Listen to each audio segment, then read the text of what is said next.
साथियों नमस्कार, मैं इस समय पूर्वांचल चौराहा छोटा बघाड़ा पर हूँ। यहाँ पर यूपी के कॉमन कटऑफ के मुद्दे को लेकर के आज अभ्यर्थियों का महापंचायत है। संयुक्त प्रतियोगी छात्र ओंकार मंच के बैनर तले पंकज पांडे जी के द्वारा आज इन छात्रों से मैं जानना चाहूँगा कि क्या इनके मुद्दे हैं यूपी कॉमन कटऑफ को लेकर के। ये लोग देखिए यहाँ पे खड़े हुए हैं और ये परिहार सर हैं। आज इन लोग अपने मुद्दे यहाँ पे रखेंगे यूपी कॉमन कटऑफ को लेकर के। एक कॉमन कटऑफ के मुद्दा है जो है कि मतलब जो अभी यूपी पेट एग्जाम होता है। Pankaj ji, UP triple SC को लेकर के आज आप यहाँ पर हैं, तो क्या यूपी ट्रिपल एससी का क्या मुद्दा है, क्या समस्या है यूपी ट्रिपल एससी में? हम लोगों ने अभी तक यूपी ट्रिपल एससी की जो भी मांग हम लोग पूर्व में उठाई थी उसमें मिनिमम कट ऑफ को लेकर के एक प्रमुख मांग थी, क्योंकि पेट की परीक्षा हर छात्र दे रहा है। पेट देने के बाद उसको ये नहीं पता कि इसकी भर्ती कौन सी आ रही है, किस भर्ती में जाएगा, किस भर्ती उसका सिलेक्शन होगा। तो मूल रूप से हम लोगों की मांग ये है कि मिनिमम कट ऑफ अगर परीक्षा पास कर लिया मतलब इसका यही नहीं पता, पास सब है लेकिन कौन बच्चा सिलेक्शन लेगा इसका कोई पता नहीं, किसको अगली परीक्षा में शामिल होने का पता नहीं। मतलब इन्होंने जब लेखपाल की भर्ती ला रहे हैं, लेखपाल के लिए उन्होंने सबसे फॉर्म भरवा लिया। मुख्य परीक्षा के लिए भर्ती सारे बच्चों को फॉर्म भरवा लिया। कितने बच्चों को लाएंगे, क्या कट ऑफ होगा, इसका कोई निर्णय नहीं। इन सब को देखते हुए जो विभिन्न भर्तियाँ होती हैं हम लोग मांग करते हैं कि सभी भर्तियों को कंबाइंड तौर पे लाया जाए और minimum cut off maximum opportunity की मांग के साथ काम किया जाए। तो मिनिमम कट ऑफ होगा तो मैक्सिमम बच्चे उसमें अप्लाई कर पाएंगे। जो मैक्सिमम बच्चे अप्लाई करेंगे तो अधिकतम बच्चों को मुख्य परीक्षा में बैठने का मौका मिलेगा और जब अधिकतम बच्चे मुख्य परीक्षा में बैठेंगे उससे जो मेरिट बनेगी, उससे जो सिलेक्शन की संख्या बनेगी, उससे बच्चों को एक मौका मिलेगा कि चलिए मैंने अपनी जो प्रतिभा थी, अपना जो स्किल था वो मैं प्रूव कर पा रहा हूँ। क्योंकि पेट की परीक्षा के जब परीक्षा का आयोजन होता है उसका सेंटर लड़के के जिस घर से अगर सेंटर बनाया जा रहा है 500 से 600 किलोमीटर दूरी बनाया गया।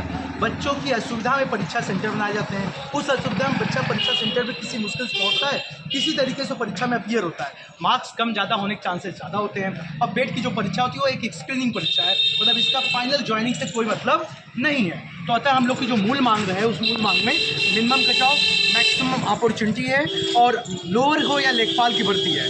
अगर लोअर और लेखपाल की भर्ती की मांग को लेकर के हम लोग बात कर रहे हैं तो minimum cut off, maximum opportunity. साथ में हम लोग कैलेंडर की बात कर रहे हैं। लोग उत्तर प्रदेश अधीनस्थ सेवा चयन आयोग जो है वो कैलेंडर भी जारी नहीं करता है और जब कभी जारी कर दिया तो उस पर चल नहीं पाता है। तो ये चुनावी वर्ष है, चुनावी वर्ष में कुंभकर्णी नीति से जागा हुआ आयोग है। कुंभकर्णी नीति में वो जब जाग गया है तो हम लोग कह रहे हैं कम से कम जग गए तो कुछ काम कर दो। तमाम बच्चों की जो एज ओवर होने की कंडीशन में हमारे साथी कई साथी खड़े हैं जो लगभग अपने अंतिम भर्ती की तैयारी में लगे हुए हैं। किसी तरीके से कोई भर्ती, एक भर्ती आती है इस आयोग से 8-8 साल लग जाते हैं, 7 साल एक भर्ती को पूरा करने में। मतलब सरकार तो 5 साल में चुनी जाती है और बन जाती है, मुख्यमंत्री बन जाता है, वो मुख्यमंत्री चला भी जाता है। अभी कल ही एक नोटिस जारी हुई है उत्तर प्रदेश अधीनस्थ सेवा चयन आयोग से साक्षात्कार की और उसमें शायद 1 या 2 पद हैं और वो भर्ती के 2015 की नोटिस भर्ती है और वो 10 साल पुरानी भर्ती है। तो ये एक सोचने वाली बात है। खैर ये बताइए कि ये पीसीएस में भी प्रीलिम्स होता है और ये भी पीईटी है, तो उसमें क्या अंतर है, क्या दिक्कत है? तो उसमें भी पीसीएस में देखिए पीसीएस एक देखिए आपके आधिकारिक लेवल पे वो बी ग्रेड तक की नौकरी देता है, लेकिन ये जो है सी और डी ग्रेड के लिए नौकरी दे रहा है। सी और डी ग्रेड की नौकरी फिलहाल में जब पहले से अपने दादाजी के समय में अगर पूछा जाए तो सी और डी के लिए दौड़ा करके गाँव वाले दौड़ा के नौकरी देते थे और लोग लेते नहीं थे। ये स्थिति आज स्थिति है सी डी ई भी ग्रुप बना दिया जाए तो लोग वैकेंसी के भर्ती निकाल दो तो ई और एफ तक की भर्ती। जी बताइए। पीसीएस में आप बच्चे जैसे वहाँ पे तो फेल हुए, बाहर हुए, पता चल जाता है। यहाँ तो सब परीक्षा देके सब पास है, किसी को पता नहीं कि आगे की क्या प्रक्रिया में अप्लाई कर पाएंगे। अभी भी लेखपाल में लोग पढ़ रहे हैं, अभी भी पढ़ रहे हैं, लोगों को पता ही नहीं है। मतलब न्योता सबको मिला है, पूरी खाने सब आई है, पहुँचे 50,000 5-10 जन की पूरी पड़ी, 8-8.5 लाख न्योता खाए पहुँचे सब और वहाँ पता है 5 लोग को पूरी पड़ी है। इन स्थितियों में गवर्नमेंट कुंभकर्णी नीति से अगर जगी है तो इन भाइयों देखिए, भाई साहब खड़े हैं यहाँ पीछे, कुछ भाई बंधु खड़े, देखिए कितने सीनियर लोग हैं। मतलब अगर मैं यहाँ परीक्षा देना, भाई साहब यहाँ खड़े हैं तमाम, और 9 विद्यार्थी जो नए युग के लड़के हैं उन लोगों को तो पता ही नहीं चलेगा कि उनके साथ जो सोशल एक्सप्लॉयटेशन होने जा रहा है वो जब तक पता चलेगा तब तक देर हो चुकी होगी।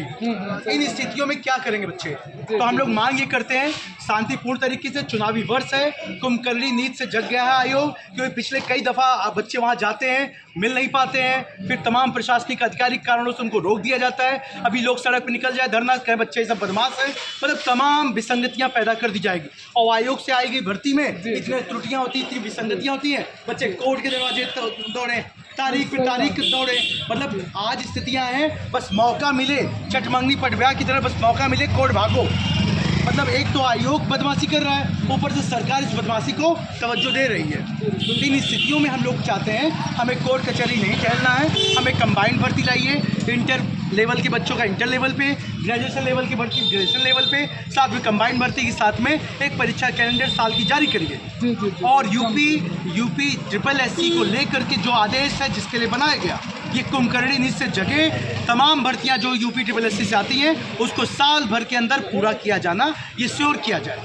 और हम लोग आशा करते हैं कि हमारे माध्यम से, आपके माध्यम से जो आवाज़ जा रही है, हम बच्चों की minimum cut off maximum opportunity की मांग, लोअर हो या लेखपाल की भर्ती, इस भर्ती की मांग पूरी की जाएगी। और हम लोग पीछे हटने वाले नहीं। एक बात और बता दे रहे हैं, आज ये पुनः शुरुआत आपके पूर्वांचल चौराहा बघाड़ा से हो चुकी है और ये लगातार विभिन्न डेलीगेशियों में जाके चलेगा और जल्दी महापंचायत की घोषणा के साथ ही हम इस मांग को पूरा करा करके ही मानेंगे। उत्तर प्रदेश प्रदेश सेवा चयन आयोग जो 2025 पेट कराया सर, हम लोग की इस सिंपल सी एक मांग है, पेट कोई फाइनल सिलेक्शन नहीं है, इधर आइए आप लोग खड़े हो है। इसका एक मिनिमम कटाव दिया जाए, मैक्सिमम अपॉर्चुनिटी, मतलब कम से कम कटाव रखा जाए, मैक्सिमम बच्चों को अपॉर्चुनिटी, मैक्सिमम बच्चों को जब अपॉर्चुनिटी मिलेगा तो अपनी प्रतिभा दिखाएंगे। और ये पहली बात तो सर इतना दूर दूर सेंटर गया है, 2-4 नंबर अलग ये आजकल थोड़ा सा पंकज और दूर सेंटर बनाया जा रहा है, दूर सेंटर बनाया जाता है, 2-4 नंबर का फर्क आ जाता है। इससे न कि मतलब कि उसकी प्रतिभा दबा दिया जाए। और रह गई बात कि सर परीक्षा कैलेंडर भी जारी किया जाए, ठीक है। और परीक्षा कैलेंडर का पता नहीं रहता है कि कौन से कब एग्जाम होगा, कैसे क्या होगा, इसमें तमाम तरह की दिक्कतें आती हैं। और फिर इसके बाद कंबाइंड भर्ती किया जाए, जैसे इंटर लेवल की है तो जितने भी इंटर लेवल का है विज्ञप्ति एक साथ जोड़ के दे दिया जाएगा, जिसमें मैक्सिमम बच्चे बैठेंगे वो अपनी एक सीट लेंगे, न कि अन्य सीट खराब करेंगे। ऐसे रहेगा कि एक ही बच्चा बार बार सेलेक्ट होता है और इनका 15 गुना जो मानक है ये वही बच्चा 15 गुना सब जगह सारी भर्तियों में लड़ता है और अन्य की सीट खराब हो जाती है। इसलिए अगर ये ऐड करके एक ही बार में दे देंगे तो अन्य बच्चों को अवसर मिल जाएगा। और यही ग्रेजुएट लेवल में भी ऐसे करें, जो ग्रेजुएट लेवल की जितने भी जैसे लोअर की भर्तियाँ आ रही हैं वो एक साथ जोड़ के दे दें, ताकि एक बच्चा एक जगह सीट ले, अन्य सीटें मतलब दूसरे को अवसर मिले। पंकज जी आगे क्या प्रोग्राम है, आगे क्या बताइए। देखिए एक बात बहुत बड़ी बात आई, सेंटर दूर बनाने की। हाँ, ये आजकल लोग इसमें स्पष्ट कर दें कि ये सेंटर दूर बनाने की सेटिंग जो चल रही है आज के कॉलेजेस की, सेटिंग के बेस पर कॉलेजेस के जो रिकमेंडेशन होते हैं, जो आंतरिक रूप से बैठे हुए कर्मचारी हैं वो लोग इस बेस पर सेंटर बनाते हैं, किसकी कितनी सेटिंग हो सकती है। जब जाहिर है इतने लोग पकड़े जा रहे हैं, इतने लोग जेल जा रहे हैं, उसके बावजूद भी उनकी हिम्मत इतनी बरकरार है कि 1 करोड़ का जुर्माना घोषित होने के बावजूद भी वो लोग ये हिम्मत दिखा रहे हैं, पेपर सेंटर पे पेपर आउट कराने की हिम्मत दिखाने की ताकत रख रहे हैं। आखिर क्या कारण है कि जितने लोग पकड़े जाते हैं वो पुनः वापस आके उसी कार्य में एक्टिव होते हैं और प्रशासन उस पर कार्रवाई नहीं कर पाती है। तो पेपर दूर सेंटर बनाएंगे जिससे बच्चों को बीच में वो ऑलरेडी थके रहेंगे, वहाँ क्या पता करेंगे। और जो इसका पूरा गिरोह काम करता है ये पूर्ण रूप से उतनी सक्रियता अब पिछले 15 दिन में 25 दिन में दिखाता है। मैं एक एग्जाम्पल देता हूँ, RO 2023 की परीक्षा को पहले रद्द किया जाता है, वो वर्तमान में उप मुख्यमंत्री केशव प्रसाद मौर्य जी वो कहते हैं ऐसा कुछ नहीं है, ये सब बदमाश है, ये सब तमाम पार्टियों विपक्षी पार्टियों द्वारा उठाए गए आए गए बच्चे हैं। हमने कहा भाई साहब ये देखिए यही रद्द करेंगे, और जब यही परीक्षा रद्द होती है तब यही केशव प्रसाद मौर्य की बात बदल जाती है। मतलब ये होता है कि जब हम लोग कोई बात सफल कर ले जाते हैं तो यही कुर्सियों पे बैठे हुए तमाम नेतागण और उनकी बात बदल जाती है, जुबान बदल जाती है। तो हम लोग ये चाहते हैं कि जब ये जो कुछ भी हो रहा है इस प्रक्रिया में बदलाव किया जाए।